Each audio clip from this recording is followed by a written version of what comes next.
فقد قال صلى الله عليه وسلم الله أكبر كبيرا والحمد لله حمدا كثيرا وسبحان الله بكرة وأصيلا وقال صلى الله عليه وسلم إذا أفصح صبيكم فعلموهم لا إله إلا الله وقال تعالى أعوذ بالله من الشيطان الرجيم وقل الحمد لله الذي لم يتخذ ولدا ولم يكن له شريك في الملك ولم يكن له ولي من الذل وكبره تكبيرا صدق الله آمنت بالله وصدق رسوله النبي الكريم والحمد لله رب العالمين আলহামদুলিল্লাহ আল্লাহ পাকের শুকর। আজ শাওয়াল মাসের 20 তারিখ বৃহস্পতিবার। মাদ্রাসা ফাতেমা পালপাড়া এই বছরের সবক শুরুর এই মজলিসে ইফতিতাহি এই জলসাতে আমি হাজির হয়েছি। আল্লাহ পাকের ফজল করম আল্লাহ তাআলা আমাকে হাজির হওয়ার তৌফিক দান করেছেন, সেজন্য আল্লাহ পাকের শুকর আদায় করতেছি আলহামদুলিল্লাহ।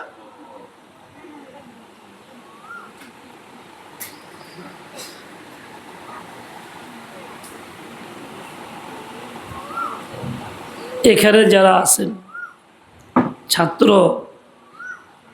কয়েকজন ছাত্রী বেশিরভাগ, এবং হয়তোবা গার্জিয়ান অভিভাবক মারা হাজির আছেন, শিক্ষিকারাও আছেন।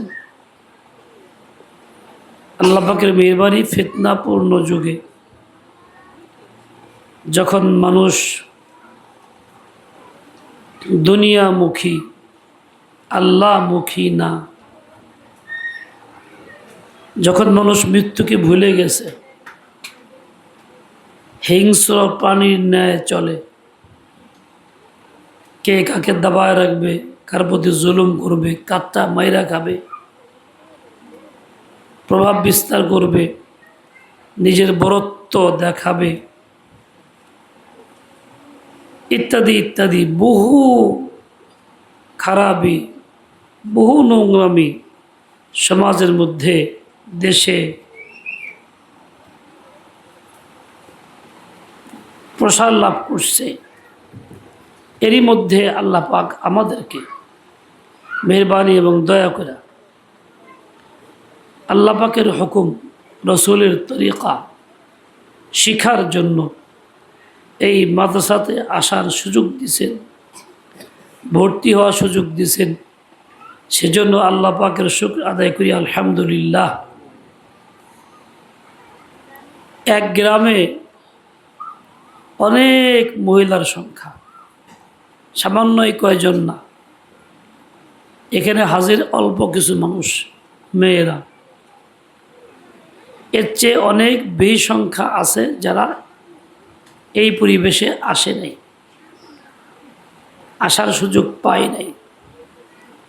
তোমরা যারা আসছো, আসার সুযোগ পাইছ, তোমাদেরও দিল থেকে আল্লাহর শুকর আদায় করা দরকার যে আলহামদুলিল্লাহ আল্লাহ পাক আমাকে আল্লাহর হুকুম, রসুলের তরিকা শেখার জন্য আসার সুযোগ দিয়েছেন। যারা গার্জিয়ান, তাদেরও দিল থেকে খুশি হওয়া দরকার, শুকর আদায় করা দরকার যে আমরা ইচ্ছা করলে আমাদের বাচ্চাদেরকে, মেয়েদেরকে স্কুলে, বিভিন্ন প্রতিষ্ঠানে দিতে পারতাম, কিন্তু আল্লাহ পাক চাইছেন আমরা এই ভালোর জন্য দ্বীনি ইলম শিক্ষা কেন্দ্রে মাদ্রাসায় পাঠাইলাম। এখানে যেমন শিখবে তার শালীনতা, যেমন শিখবে তার পর্দা, ভদ্রতা, এখানে শিখবে তার ইজ্জতের, হেফাজতের গুরুত্ব এবং তার ব্যবস্থা।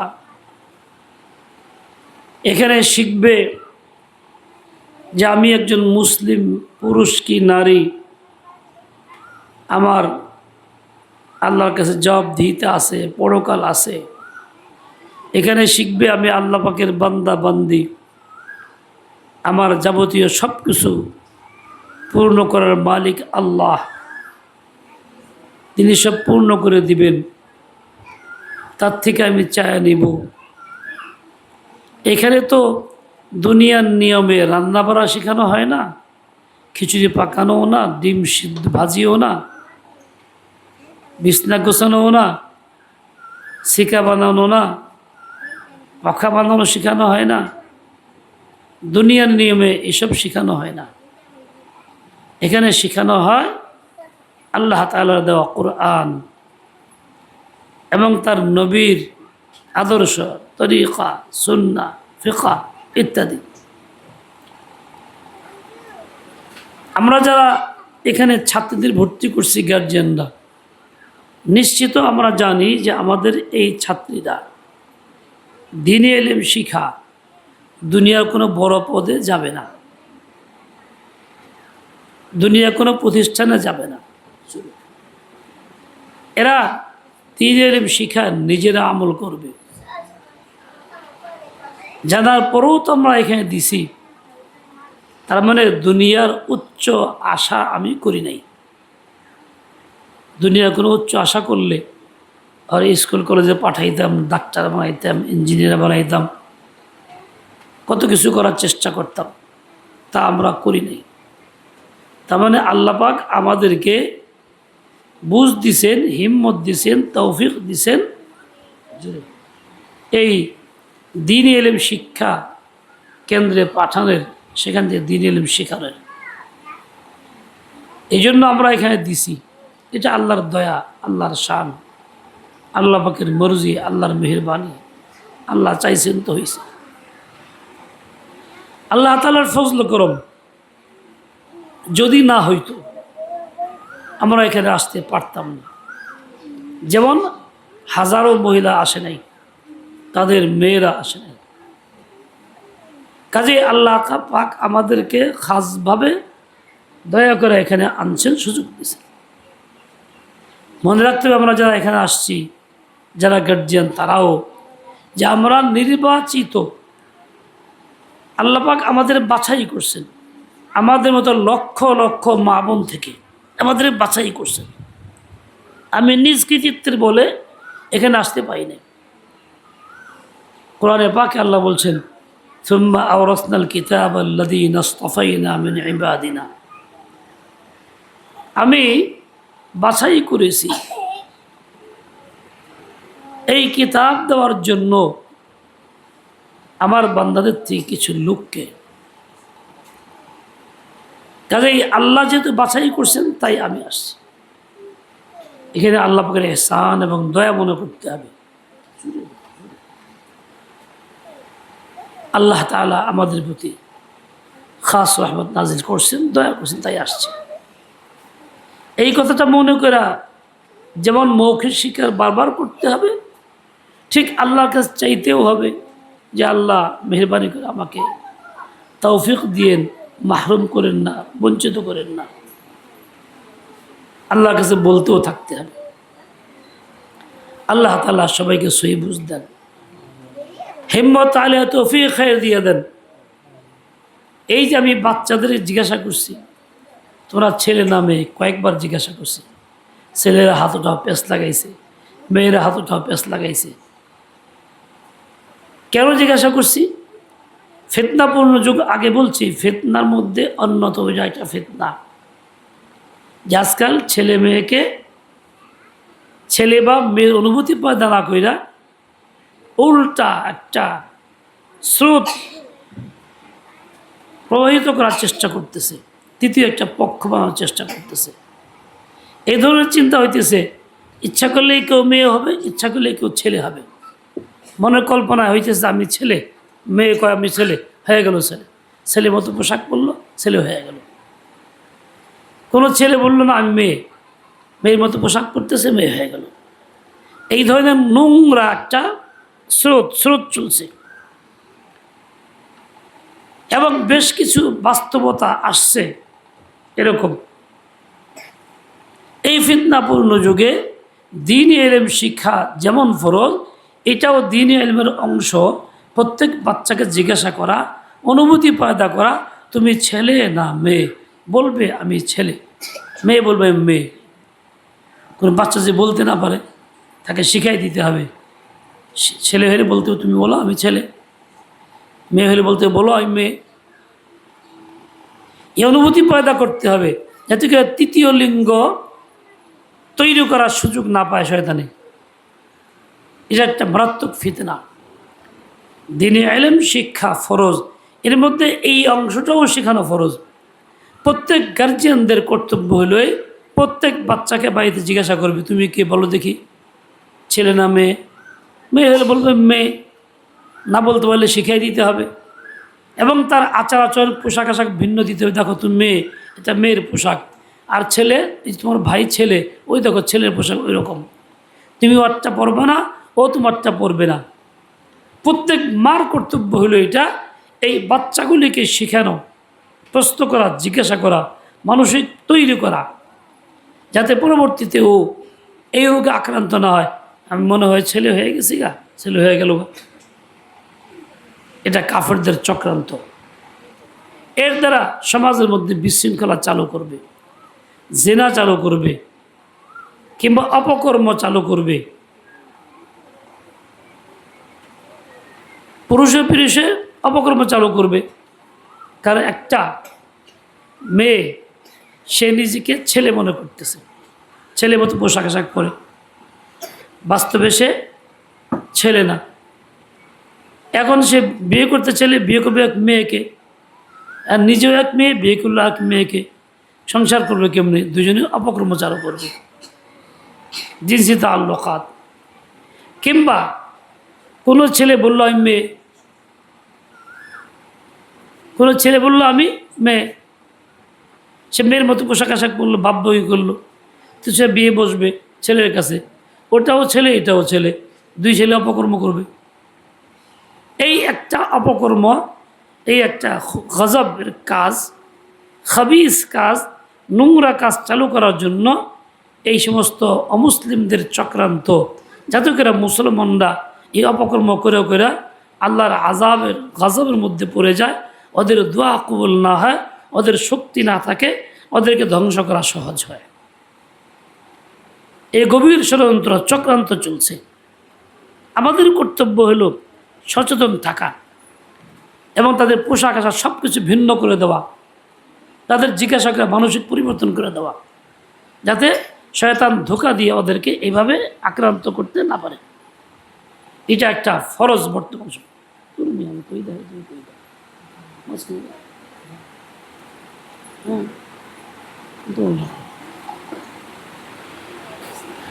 দ্বিতীয় কথা, আল্লাহ পাক আমাদেরকে ইলমে দ্বীন শিখানোর জন্য আসার ব্যবস্থা করছেন। উস্তাদ মিলেছেন, উস্তানি মিলেছেন, আপা মিলেছেন। আমাদের কাজ হবে উস্তাদ উস্তানির সম্মান প্রদর্শন করা, তাদের কথা মানার চেষ্টা করা, নিয়ম শৃঙ্খলার ভিতরে, আইনের ভিতরে, মাদ্রাসার নিজামের ভিতরে তাদের কথা মানা, তাদের পরামর্শক্রমে চলা, তারা যেসব নির্দেশনা দেয় সেগুলি মাইনা পড়াশোনা করা। এবং গার্জিয়ানদের কাজ হবে বাচ্চাদেরকে মাদ্রাসার নিজাম পালন করতে উৎসাহিত করা, উদ্বুদ্ধ করা। তোমরা ঠিক মতো টাইম মতো যাইবা, ছুটি হইলে সাথে সাথে চলে আসবা। এবং বাড়ি দূরে হইলে অবশ্যই মেয়েদেরকে একা না ছাড়া, বরং তাদেরকে নিজেরা নেওয়ার ব্যবস্থা করবে, কিংবা তার বাপ ভাই এর মাধ্যমে নেওয়ার ব্যবস্থা করবেন। কারণ ফিতনার যুগ, রাস্তাঘাটে অনেক দুষ্ট ছেলেপেলেরা থাকে যারা কুচিন্তা থাকে, বিরক্ত করতে পারে, ক্ষতি হইতে পারে, মান সম্মান নষ্ট হইতে পারে। এই জন্য নিরাপত্তাজনিত কারণে খেয়াল রাখতে হবে, এভাবেই তাদেরকে নেওয়া আনার ব্যবস্থা করা।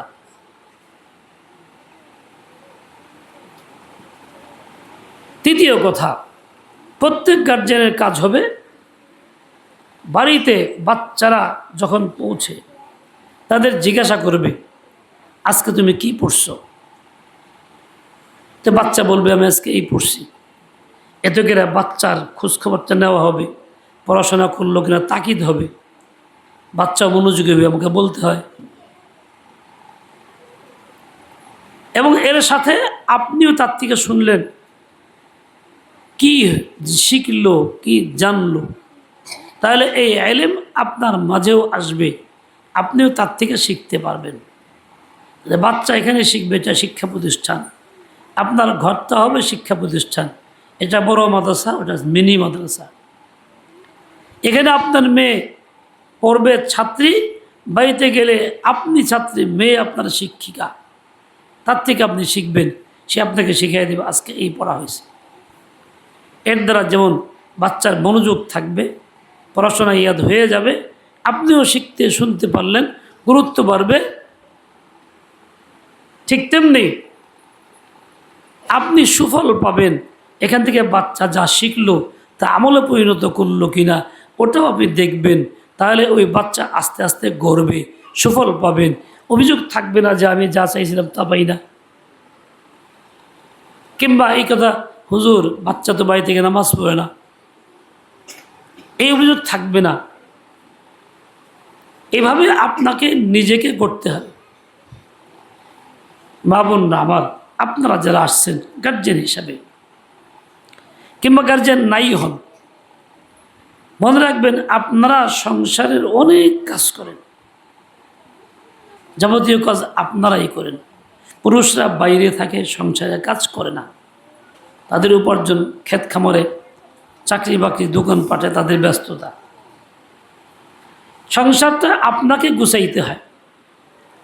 আপনি দিনরাত এত মেহনত করেন, আমি হিসাব করে দিই 40,000 টাকা বেতন দিয়েও এমন কাজ করানো সম্ভব নয় কাউকে দিয়ে, যেগুলি আপনি নিজ দায়িত্বে স্বভাবগত মোহাব্বত ভালোবাসায় আপনি করেন। প্রতিটা বাচ্চার জন্য, এমনকি স্বামীর জন্য যাবতীয় খেদমত কাজ সব কিছু আঞ্জাম দিয়ে থাকেন। এটা আপনার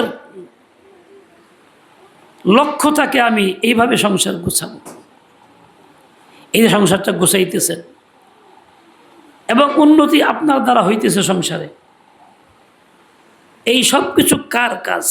আপনার কাজ না পরের কাজ? আপনি ভাবতেছেন এই সব কিছু আমার কাজ, কিন্তু না, বাস্তবে তা না। এসবগুলি পরের কাজ। আপনার মেহনতের সংসারে উন্নতি হবে, আয় হবে। আল্লাহ না করুক কোনো কারণে যদি আপনি বিচ্ছিন্ন হয়ে যান, আপনি তালাক প্রাপ্ত হয়ে যান, সংসারের আয়ের একটা অংশও আপনাকে দেওয়া হবে না, আপনি বঞ্চিত, চায়নাও পাবেন না। আর যদি মারা যান তবুও না। তাহলে আপনি কার জন্য করলেন? যে কাজ করতে গিয়ে আপনার নামাজের সময় নাই, রোজার সময় নাই, তেলাওয়াতের সময় নাই, আল্লাহর কাছে তওবা কান্নাকাটির সময় নেই, খালি সংসার সংসার সংসার সংসার। কিন্তু কার জন্য করলেন? যা কিছু করলেন তো পরের জন্য করলেন। আপনার পুঁজি কি হইল? আপনার পাওনা কি হইল? আপনার কিছুই না। আপনি শূন্য হাত শূন্য হাত, খালি হাত খালি হাত, তো আপনার লাভ হইল কি? বড়ই না ঠকার কথা, বড়ই ঠকার কথা এটা, যে আপনি করলেন তো অপরের জন্য, নিজের জন্য কিছুই করলেন না। জবাবদিহিতা কী হবে আল্লাহর কাছে? উপায়টা কি হবে? এটা আপনার বোঝা দরকার ছিল। মা বোনরা আমার, কাজেই আপনি সংসারের কাজ করেন, খুব বেশি করে আপত্তি নাই, কিন্তু নিজের ইমান আমল রক্ষা কইরা, দিন রক্ষা কইরা, আল্লাহর হুকুম পালন কইরা, নামাজ ঠিক রাইখা, রোজা ঠিক রাইখা, পর্দা ঠিক রাইখা, হালাল খাবার ঠিক রাইখা আপনি কাজগুলি করেন। তাহলে সংসারের উন্নতি হবে, বালবাচ্চার মেহনতও হবে, আপনার নিজেরও পুঁজি হবে। পরকালে আপনি ঠেকবেন না, জবাবদিহিতা করতে হবে না, উল্টা আল্লাহর রহমত পাবেন, জান্নাতের ফয়সালাও হবে। আর তা না করলে সব বাদ দিয়ে যখন চলবেন, উল্টা হবে। আপনি কেউ করছেন যা, অন্যের জন্য করলেন, নিজের জন্য কিছুই করলেন না। মা বোন না আমার, আফসোস লাগে, অনেক মা বোন এমনি বাহ্যিক নামাজ কালাম পড়ে, কিন্তু তাদের মধ্যে এমন কিছু বিষয় আছে যেগুলি অত্যন্ত দুঃখজনক, আপত্তিকর। কীরকম? খালি এর গীবত, ওর গীবত, এর দুর্নাম, ওর দুর্নাম, এ চলতে থাকে। অথচ এই যে গীবত, একজনের দোষ ত্রুটি ইত্যাদি বর্ণনা করা এতটাই দূষণীয়, খারাপ, আমল নামা নষ্ট হইতেছে, জিন্দেগি বরবাদ হইতেছে। নিজের নেক আমলগুলি অন্যকে দিয়ে দিচ্ছি, আমার আমল নেকি অন্য নিয়ে নিচ্ছে গীবত করার কারণে। আমার ফল কি এতে? এভাবে আমি ধ্বংস হয়ে যাইতেছি, আমি খবর রাখতেছি না। এই অভ্যাসটা মা বোনদের অনেক বেশি, অথচ হারাম। এর দ্বারা নিজের পুঁজি, অর্জনকৃত পুঁজিও নষ্ট হয়ে যায়, নেকিও ধ্বংস হয়ে যায়। কোনো কোনো মা বোন আছে, তারা বলে স্বামীর বিরুদ্ধে, আড়ালে বলে এই একটা বেকার, অকার্যকর, কোনো কাজের লোক না, খালি আকাম করতে পারে, ইনকাম করতে পারে না, কোনো কিচ্ছু না, বেকার। তার আড়ালে তার বিরুদ্ধে এই কথা। অথবা এই লোকটার কোনো জ্ঞান বুদ্ধি কিছুই নাই, বা আমি জীবন ভুল করছি এই যে বিয়ে কইরা, বাড়ি বাড়ি ছিলাম, ভালো ছিলাম, আরামে থাকতাম, যত ঝামেলায় পড়ছি স্বামী বাড়িতে আইসা। এভাবে পরস্পর আলোচনা করে নিজের দিন ও ঈমান ধ্বংস করে, স্বামীর বিরুদ্ধে বদনাম করে, দুর্নাম করে গাইতে থাকে। এর দ্বারা আল্লাহর রহমত পায় না, বঞ্চিত হয়। ঠিক তেমনি মা বোনদের ভিতরে আরও কিছু বিষয় আছে আপত্তিকর। জাহান্নামে যাওয়ার কাজগুলি তাদের মধ্যে অনেক বেশি। যেমন তারা ফজর নামাজের খুব বেশি অলস। অধিকাংশ মা বোনদের ভিতরে এই দুষ্টা, এই উঠি না, এই টেপরে উঠতেছি, এই বাচ্চারা খাওয়া হলে শেষে বেলা উঠে পড়তেছে, ফজর নামাজ যত সময় হচ্ছে না। এটা একটা জাহান্নামে যাওয়ার কারণ। মা বোন, ভালো দিক আপনাদের অনেক আছে, কিন্তু খারাপ দিকগুলি অনেক প্রবল, যার জন্য জাহান্নামে যাইতে হবে। তার মধ্যে এটা একটা, যে আপনি ফজর নামাজের মধ্যে খুব বেশি অলসতা। এরকমই সব কাজ ভালো, কত অনুষ্ঠানে বিয়ে শাদীর মধ্যে যায়, এর লগে দেখা, ওর লগে দেখা, কথা হয়, গল্প হয়, কাজ করে, মেহমানদারি করে, খানা পাকায়, সাথে সাথে সব কিছু করে 2, 3, 4, 5 ওয়াক্ত নামাজ নেই, ব্যস্ততায় নামাজ পড়ে কয় কেমনি সময়ই তো পেলাম না, যে ঝামেলা। বিয়ের অনুষ্ঠানে গিয়া, বিয়ে বাড়িতে গিয়া অপ্রয়োজনীয় কাজগুলি করতেছে, খুব খুব সময় লাগাইতেছে, নামাজ পড়ার সময় নেই, নামাজ ধ্বংস করতেছে। এভাবেই জিন্দেগি বরবাদ করতেছে, আমলনামা খতম করতেছে, ভাবতেছে খুব ভালো আছি। না মা বোন, আপনি ভালো না। এই কাজগুলি করার দ্বারা নিয়মিত জাহান্নামী হইতেছেন, আপনার আমল বরবাদ হইতেছে, আপনার খবর থাকতেছে না। মা বোনরা আমার, আপনাদের মধ্যে একটা দোষ আছে মারাত্মক। সেটা হলো এই, আপনাদের জজবা গালিব, আবেগ বেশি, বিবেক কম, আবেগ দিয়ে কাজ বেশি করেন। এই জন্য অনেক মা বোন নিজের স্বামীর ঘরে থাকে, অন্য পুরুষের সঙ্গে ওঠা বসা, কথাবার্তা বলতে বলতে চিন্তা চেতনা ওইটাই থাকে, কাজকর্ম করে মনের ভিতরে ওই পুরুষ। সংসারে স্বামীর সঙ্গে থাকেও মনের ভিতরে ওই চিন্তা। পুরুষ আড়াল হইলে তার সাথে কথাবার্তা, গল্প গুজব করে, ভাবে যে এই লোকটা কত ভালো, আর আমার স্বামীটা একদম বেকার, এই কিছু সুদবোধ নাই, জ্ঞান নাই, হাসি দিয়ে কথা বলেন, রাগ করে, এই করে সেই করে, তার চেয়ে আমাকে কত মিষ্টি কথা বলে, কত ভালো, ওইটাই ভালো। আবেগ শুরু হয়, এমন একটা সম্পর্ক শুরু হয়, স্বামীর সংসার, বাচ্চা কাচ্চা বাদ দিয়ে বেরোয় যায় ওই আবেগে, ওই পরপুরুষের সঙ্গে। ছেড়ে গিয়ে দিতে তো আরও খারাপ, কষ্ট করে, বাদ দিয়ে আগে আবার আসার জন্য চেষ্টাও করে, একাধিক হারাম তার করতে হয়। স্বামীর ঘরে থেকে পর পুরুষের চিন্তা কত বড় জঘন্য অপরাধ, যা ভাষায় প্রকাশ করা যায় না। তুমি যে চিন্তা করতেছো, কল্পনা করো, কথাবার্তা বলো, হাসি দাও, তার হাসি নিয়ে তুমি খুশি হয়ে যাইতেছো। তোমার এই অবস্থা যদি আল্লাহ তাআলা দুনিয়ার নিয়ম অনুযায়ী এটা একটা ভিডিওতে প্রকাশ করে দিতেন, স্বামীর নজরে পড়তো, সমাজের 10 জনের নজরে পড়তো, তুমি কি করতেছো, তাহলে তোমার অবস্থাটা কি হইতো? আল্লাহ পাকের এহসান, তিনি যাই না শুই নাও প্রকাশ করতেছেন না, গোপন রাখতেছেন, তাই তুমি ভালো আছো, আসলে কিন্তু ভালো নও। জজবা আবেগে পরের সংসার যাওয়ার জন্য ব্যস্ত হয়ে যায়, স্বামী ছেড়ে দিয়া। এই মহিলা তো মোকাম্মল জাহান্নামী।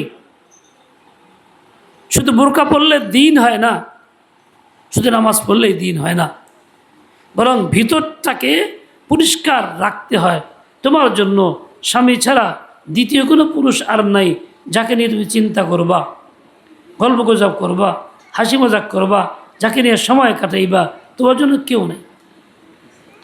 এই 2 বছর আগে আর 3 বছর আগে এক মহিলা এক সংসার আমার কাছে আসতো, 2টা মেয়ে আছে, ছেলে হয় না, তদবির নেওয়ার জন্য আসছে। বলছে, হুজুর তদবির দেন, আল্লাহ যদি আমারে মনে আশা পুরা করে ছেলে দেয়, তা আমি 1 লাখ টাকা মাদ্রাসা দান করব এবং নগদ 20,000 টাকা দিব লক্ষণ হইলেই। বেশ ভালো, আল্লাহর মেয়ে, আল্লাহ ছেলে দিছে, 20,000 টাকাও দিছে, ওই 1 লাখ টাকার দেয় নেই। এরই মধ্যে শুরু হইল তার ঝামেলা, আগে থেকে শুরু হয়েছে। বলা আসে, বলে স্বামীর সঙ্গে অমিল, আমাকে বলল অমুক মেম্বারের সাথে আমার সম্পর্ক, তারে খুব ভালোবাসি, আমার মনে চায় তার সাথে গিয়ে থাকি। আমি তাকে অনেক রকম বুঝাইলাম, কিন্তু বুঝ নিল না। সে তো স্বামীর সঙ্গে ছাড়াছাড়ি হয়ে গেছে। আল্লাহকে ছেলে দিছি, এত সুন্দর ফুটফুটে বাচ্চা, চাঁদের মতো, বাচ্চার বয়স 1.5 বছরের মতো, এখন ছেড়ে দিয়েছে। আসছে আবার, জিজ্ঞাসা করলাম তুমি? কয়, আমি হুজুর এখনও সেই মেম্বারের জন্য পাগল। এখন কয় যে সেই সংসার ভুল করছি, স্বামীর কাছে যাওয়া যায় কিনা, কিন্তু মন তো ফিরাইতে পারি না। কত বড় নোংরামি! একদিনও হয় নাই সে স্বামীর ঘরে থাইকা এভাবে মোবাইল যোগাযোগ করছে, পরপুরুষে উঠা বসা করছে, যার জন্য তার আজকে এই অবস্থা। মা বোন, আপনাদের ভিতরে আবেগ আছে, এই আবেগে বিবেক ফেল করায় দেয়। আপনারা আবেগে কাজ করবেন না। এ মেয়েরা যারা বড়, শুনো, তোমাদের মধ্যে আবেগ আছে, তোমরা মোবাইল নিয়ে চলাফেরা করো, অন্যদের সাথে কথাবার্তা বলো, বলতে বলতে এমনিতেই ভালোবাসা মোহাব্বত জমে যায়। ছেলে যদি চরিত্রহীন একটা লম্পট হয়, নেশা করো, তো ভালো লাগে তোমার কাছে। বাপ মা বলে এটা ছেড়ে দাও, কেন আমি ছাড়তে রব না, মরে যামগা, জীবনে ভালোবাসা কয়বার, একবারই তো, কাজে এইটাই আমার ভালো। বাবার কথা শুনে না, মায়ের কথা শুনে না, দাদার না, দাদির না, সব একদিকে, সে একদিকে। ছেলের সঙ্গে বেরিয়ে চলেও যায়, নাস্তিকতা খায়, বেইজ্জতি হয়, মারধর খুব খায়, কয়েক বছর মার খেয়ে পরে আসার চেষ্টা করে। কী জন্য হইল এটা? শরীয়তের হুকুম মানো নাই। তুমি কেন অন্যর সঙ্গে কথা বলো যা তোমার জন্য জায়েজ নাই? তুমি কেন মোবাইলে পরপুরুষের যোগাযোগ রাখো, তোমার জন্য জায়েজ নাই? তোমার জন্য প্রস্তাব আসলে বাপ মার ঘাড়ে ছেড়ে দাও, যেটা শরীয়তের হুকুম। মুরব্বীরা চিন্তা করবে ছেলেটা ভালো কি মন্দ, তারা বাছাই করবে, তুমি বাছাই করার মালিক না, কারণ তোমার আবেগ আছে, বিবেক নেই। এই যে তুমি ক্ষতির মধ্যে পড়ো। শুধু তাই না, অনেক মেয়েরা হিন্দুদের হাতে চলে যায়, ইস্কনের হাতে চলে যায়। তাদের পরিকল্পনা মেয়েদেরকে যে করেই হোক কলা কৌশলে মুসলিম মেয়েদেরকে বের করে নেওয়া, মাদ্রাসার ছেলে মেয়েদেরকে, স্কুলের মেয়েদেরকে। কয়েকদিন আগে একটা ছেলের কথা আসছে নেটে, সে নিজেকে মুসলিম পরিচয় দিয়ে দিয়া এরকম 11টা বিয়ে করছে। আসলে সে হিন্দু। মেয়েদের সঙ্গে খারাপ আচরণ করে বাদ দিয়ে দেয় কিছুদিন পরে, এবং নিয়ে যায় ইন্ডিয়ায় বিক্রি করে দেয়, ব্যবসাখানায় বেচে দেয়। 11তমটা যখন নিয়ে যাওয়ার চেষ্টা করছে, ধরা পড়ে গেছে। এরকম তোমাদের কাছে তারা ফোন দিয়ে আটে সুন্দর সুন্দর কথা বলে, ইস তুমি কত ভদ্র মেয়ে, তোমার মতো মেয়ে আমি যে পাইতাম জীবনে খুশি হইতাম, সুখী হইতাম। আমি তো হিন্দু, আমি চাই ইসলাম গ্রহণ করতে, আমাকে তুমি ইসলাম শিখাও, তোমার উসিলা যদি ইসলাম গ্রহণ করি তাহলে তুমি তো অনেক বড় সর ভাবি হইবা।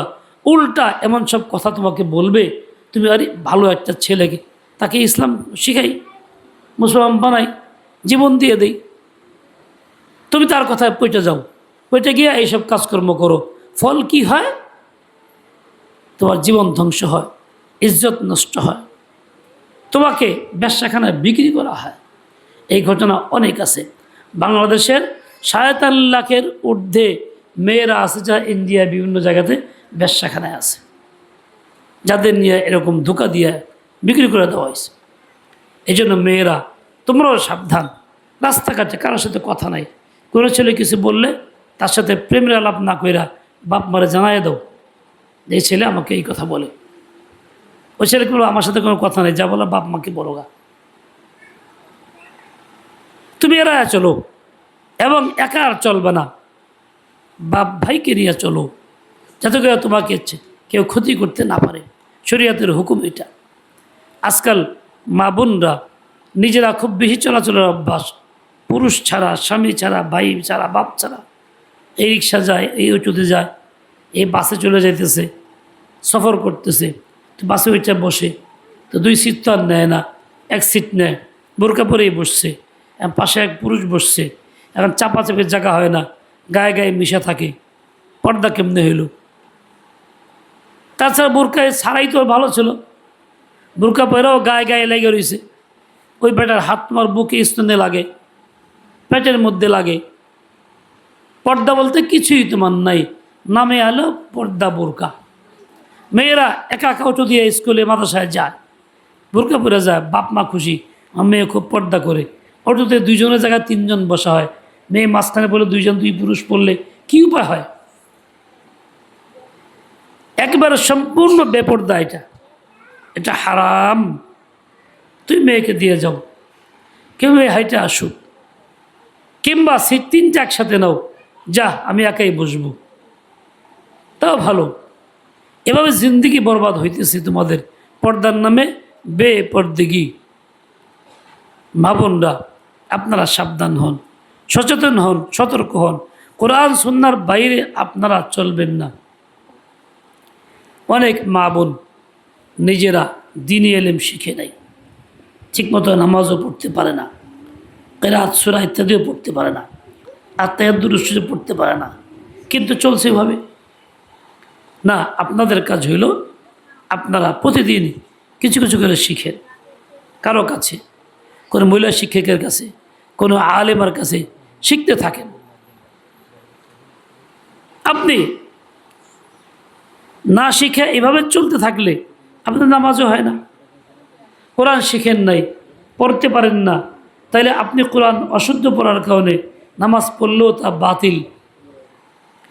ওযু ছাড়া যেমন নামাজ হয় না, কোরআন অশুদ্ধ পড়লেও তার নামাজ হয় না। নামাজ শুরু করে ছেড়ে দিলে যেমন তার জিম্মা এটা অনেক বড় ভারী বোঝা হয়, কাজা করতে হয়, ঠিক আপনি যখন নামাজ শুরু করে কিরাত অশুদ্ধ পড়ার কারণে ভেঙে দিলেন, তাহলে আপনার নামাজও নষ্ট হইল, ঘাড়ে বোঝা চাপলো। 4 রাকাত নফল পড়ছেন, তা ওয়াজিব হয়ে রইল, ফিরে পড়তে হবে। এশরাক পড়ছেন, ফিরে পড়তে, তাহাজ্জুদ পড়ছেন, ফিরে পড়তে হবে। সুন্নত পড়ছেন, সেটাও বাদ, ফরজ সেটাও বাদ। আমল নামে অনেক নামাজ স্তূপ জমে থাকবে, মনে করুন খুব খুশি, খুব ভালো আছি, বাস্তবে তা নাই। এভাবেই জিন্দিগি বরবাদ হবে, এভাবেই জিন্দিগি বরবাদ হবে, এভাবেই জিন্দিগি বরবাদ হবে। যাই হোক, এই সকল সমস্যার সমাধান হল ইলমে দ্বীন। বাচ্চাকে শেখার জন্য আপনি দিয়েছেন, আপনিও আসবেন, শিখবেন। আপনার ইসলাহ দরকার, বাচ্চারও ইসলাহ দরকার। আল্লাহ পাক আমাদের সবাইকে সহি বুঝ দিয়ে দেন, হিম্মতে আলিয়া দিয়ে দেন। মনে রাখবেন, কয়েকটা জিকিরের কথা বলি, তাসবির কথা বলি। দেখেন, কেউ যদি সকাল সন্ধ্যায় 100 বার লা ইলাহা ইল্লাল্লাহ পড়ে, তাহলে আল্লাহ তাআলা কিয়ামতের ময়দানে তার চেহারা পূর্ণিমার চাঁদের ন্যায় উজ্জ্বল করিয়া ওঠাবেন। এর জন্য ওযুও লাগবে না, গোসলও লাগবে না। মা বোনদের যখন নামাজ থাকে না তখনও পড়তে পারবে, কোনো সমস্যা হবে না। এত বড় একটা বরকতময় আমল, ফজিলতপূর্ণ আমল, কিন্তু করে কয়জনে? মা বোন, আপনাদেরকে বলি, আপনারা এই কাজটা করবেন। যখন নামাজ থাকবে না, ওযু না, তখনও পড়তে পারবেন। কাজকর্ম করতে করতে পড়া যায়, সকালে 100, সন্ধ্যায় 100। নিয়মিত পড়লে 1 মাসে হবে 6000 বার, 12 মাসে 6 বারং 72,000 বার। আর যার আমল নামায় 70,000 কালিমা থাকে, আল্লাহ পাক তার কবরে আযাব মাফ করে দেন। তাহলে আপনি অল্প পড়তে পড়তে কবর আযাব মাফের জন্য পুঁজি বানায় ফেলতে পারেন। আরেক বছর পড়লেন, মার জন্য দিলেন, আরেক বছর পরে বাবাকে দিলেন, হইতে পারে। এরকমভাবে সুবহানাল্লাহ বিহামদিহি সুবহানাল্লাহিল আযীম মিজানে পাল্লা ভারী করে কেউ যদি সুবহানাল্লাহ বিহামদিহি 100 বার প্রতিদিন পড়ে, তার গুনাহ যত বেশি হোক আল্লাহ মাফ করবেন। বালুকণার সমান হইল, গাছের পাতার সমান হইল, দিনের সংখ্যা পরিমাণ হইল, মানুষের সংখ্যা পরিমাণ হইল, আল্লাহ মাফ করে দেন। এত বড় কাজ, কিন্তু কাকে দিবেন? বেঈমানকে, হিন্দুকে, মুশরিককে, খ্রিস্টানকে, না যার ইমান আছে তাকে? ইমান যার আছে তাকে, তার আমল নামা ভারী হবে। আমরা ইমান নষ্ট করি বিভিন্নভাবে। দেখেন, বোঝার চেষ্টা করেন সবাই। ইমান নষ্ট কেমনে করি? মা বোনরা বিপদে বলে আল্লাহ যেমন গালি দেয়, ফয়সালা অসন্তুষ্ট হয়, আল্লাহ খালি আমারটাই দেখলো, কেউটা দেখলো বলে, এতে বেঈমান কাফের হয়ে যায়। ঠিক তেমনি প্রচলিত আইনে আমরা কাফের হই। দেশে গণতান্ত্রিক আইন, প্রচলিত আইন, এই আইনে মদ হালাল। আমাদের কোরআন সুন্নাহর আইনে মদ হারাম, ইসলামে মদ হারাম। প্রচলিত আইনে মদ হারাম না, বৈধ। তাই মদের লাইসেন্স দেয় সরকার। কেউ খাইলে কোনো আইন করে বিচার আচার নাই। আমরা প্রচলিত আইনের পক্ষে ভোট দেই।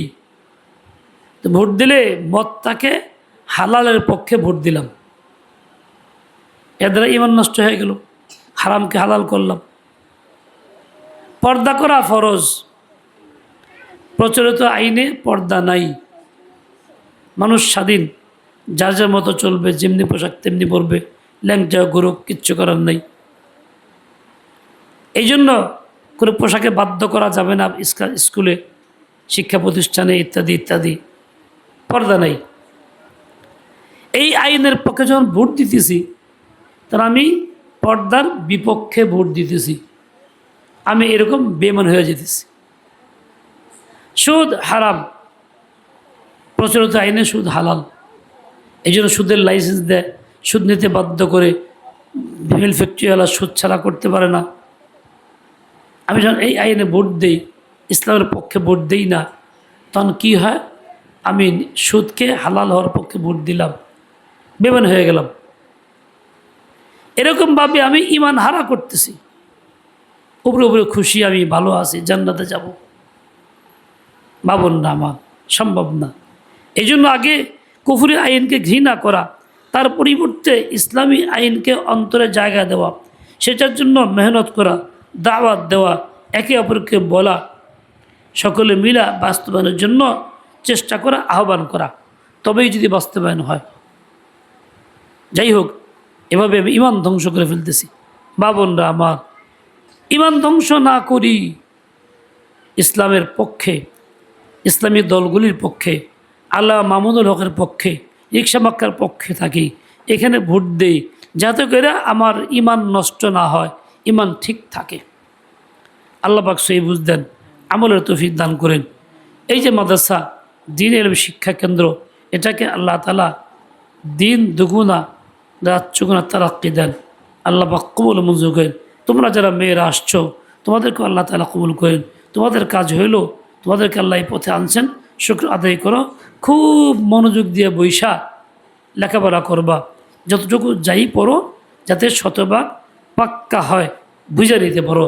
এই তৌফিক আল্লাহ তোমাদেরকে দান করেন। যে ইলমে শেখার জন্য ঘর থেকে বেরোয় আসে, আল্লাহ পাক তাকে সম্মান দেন, কদর করেন, তার সম্মানে ফেরেশতারা নূরের পর বিছায় দেয়। তার গুনাহ খাতা আল্লাহ মাফ করে দেন। তার জন্য ফেরেশতারাও দোয়া করে, ঘরের গর্তের পিঁপড়াও দোয়া করে, পানির মাছও দোয়া করে। তোমরা সেই পাত্র পাত্রী, আল্লাহ পাক তোমাদের কবুল করেন। ওয়াসাল্লাল্লাহু তাআলা আলা নবিয়্যিল উম্মি ওয়া আলা আলিহি ওয়া আসহাবিহি ওয়া বারাকা ওয়া সাল্লাম। সুবহানাকা আল্লাহুম্মা বিহামদিক আশহাদু আল্লা ইলাহা ইল্লা আনতা আস্তাগফিরুকা ওয়া আতুবু ইলাইক। সকলেই পড়ি বিসমিল্লাহির রহমানির রহিম। এই মেয়েরা বলো বিসমিল্লাহির রহমানির রহিম। জোরে বলো রব্বি ইয়াসসির ওয়ালা তুআসসির ওয়াতাম্মিম বিল খাইরি ওয়াতাম্মিম বিল খাইরি রব্বি জিদনি ইলমা